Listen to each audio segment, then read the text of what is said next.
Hello, I'm CharrChan, a full-time fursuit maker from the UK.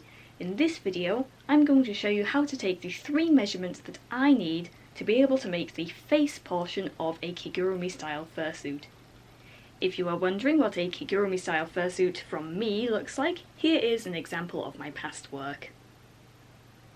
This video covers one set of measurements out of 2 sets of measurements that I require for a kigurumi style fursuit head.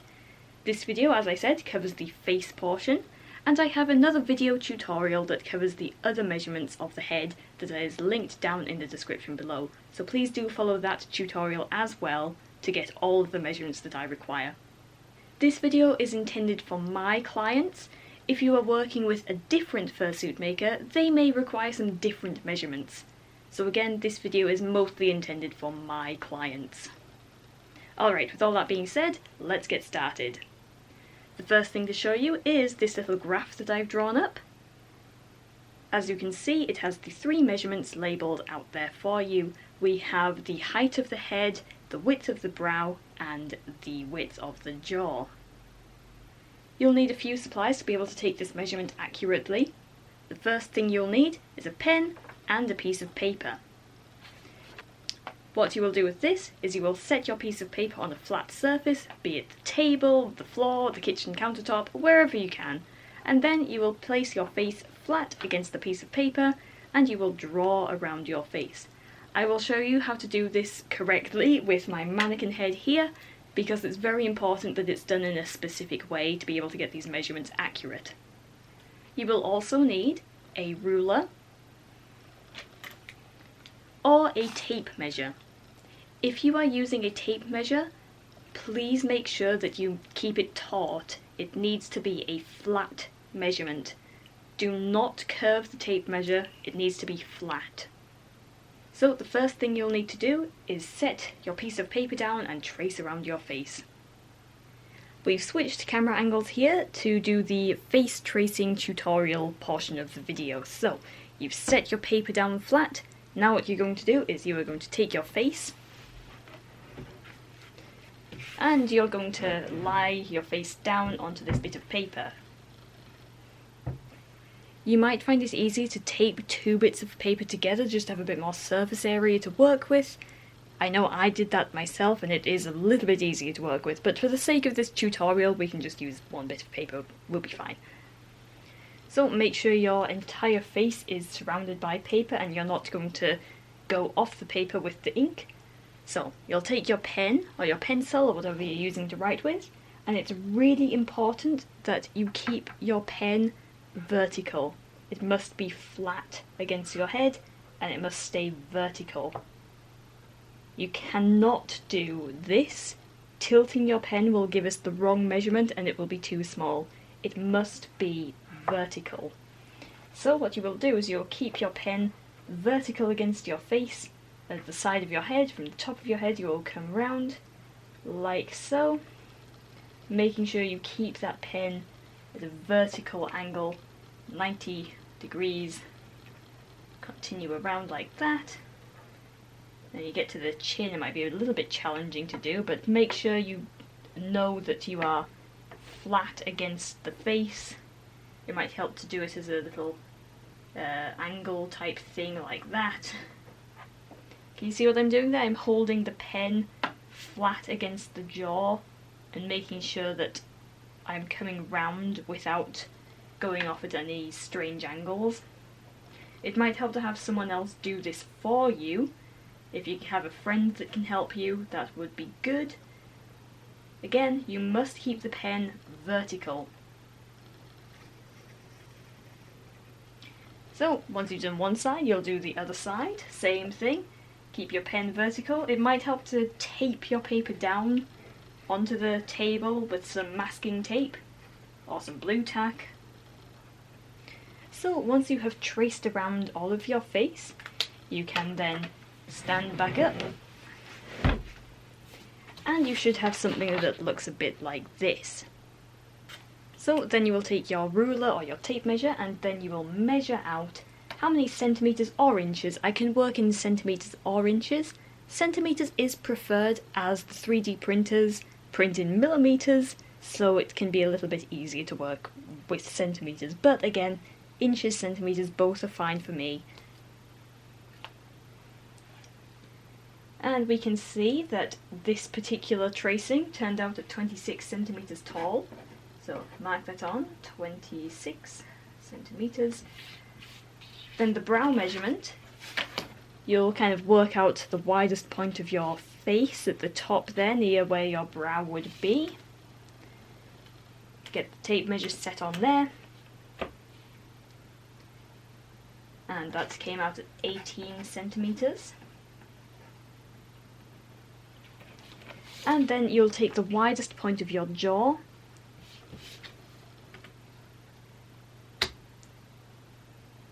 which on this particular mannequin is 16 centimetres.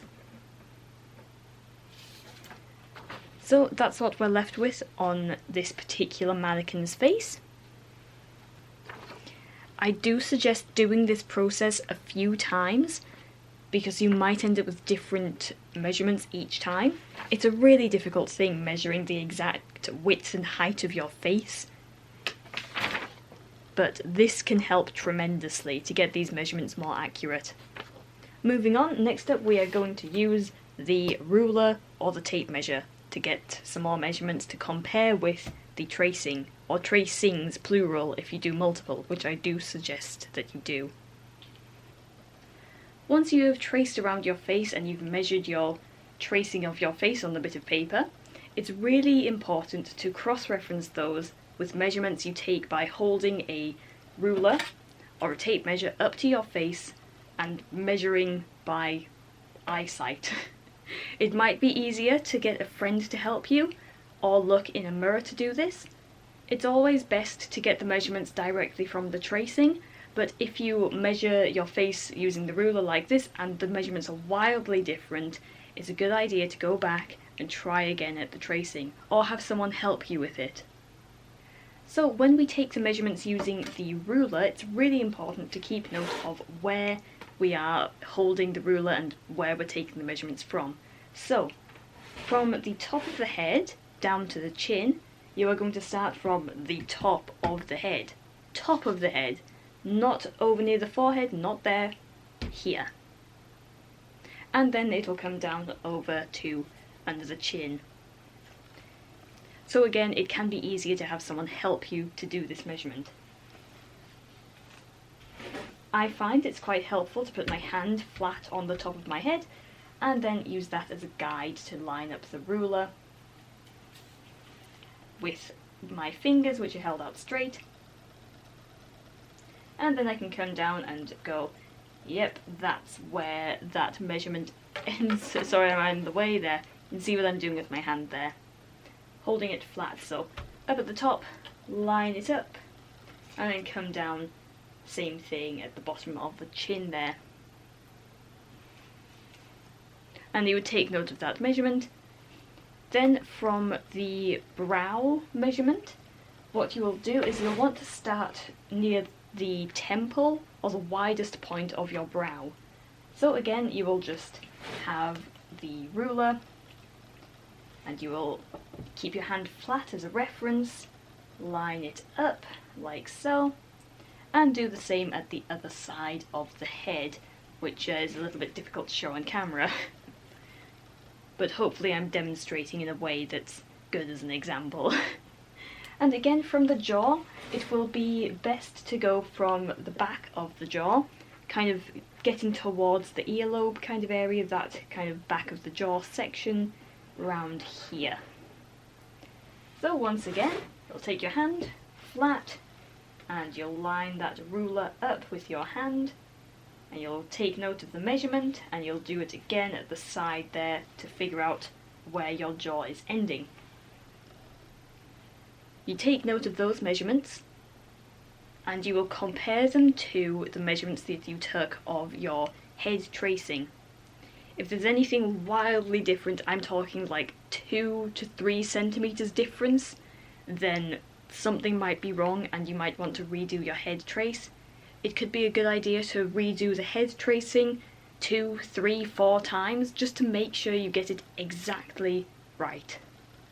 With these 3D printed heads, it's often better to have these measurements a smidge larger, and I mean just a smidge, like a few millimeters, a centimeter at most larger, because we need this to be accurate so I can scale it correctly to what you want for your fursuit, whether you want it to be as small as possible or really big and large.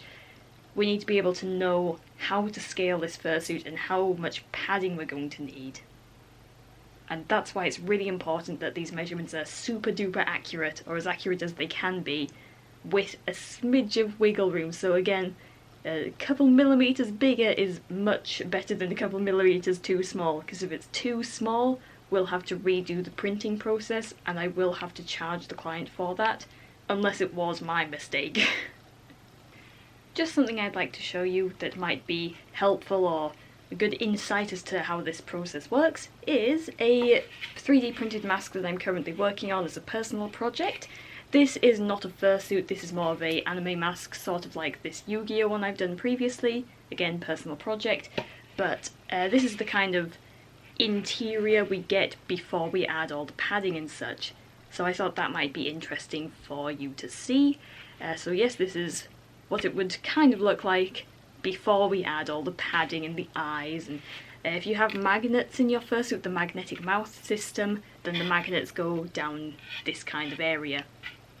But again, this is not a fursuit, this is a like anime character mask. Just thought it would be interesting to show you and a good insight into the process. So hopefully that was clear enough of an explanation of how to take these measurements, but of course any questions please do feel free to message me, email me at CharrChanContact@gmail.com. There's that on screen for you now, and it's in the description below. I'm also on various social medias, which are linked below, but the best way to contact me is via email, as social media messaging notifications are a little bit hit or miss nowadays. I think I've covered everything, so any questions? If you want to inquire about a commission or a quote, or you have questions about this, please do message me. I'm happy to help. Alright, I'm gonna sign off now. Thank you so much for watching, and bye!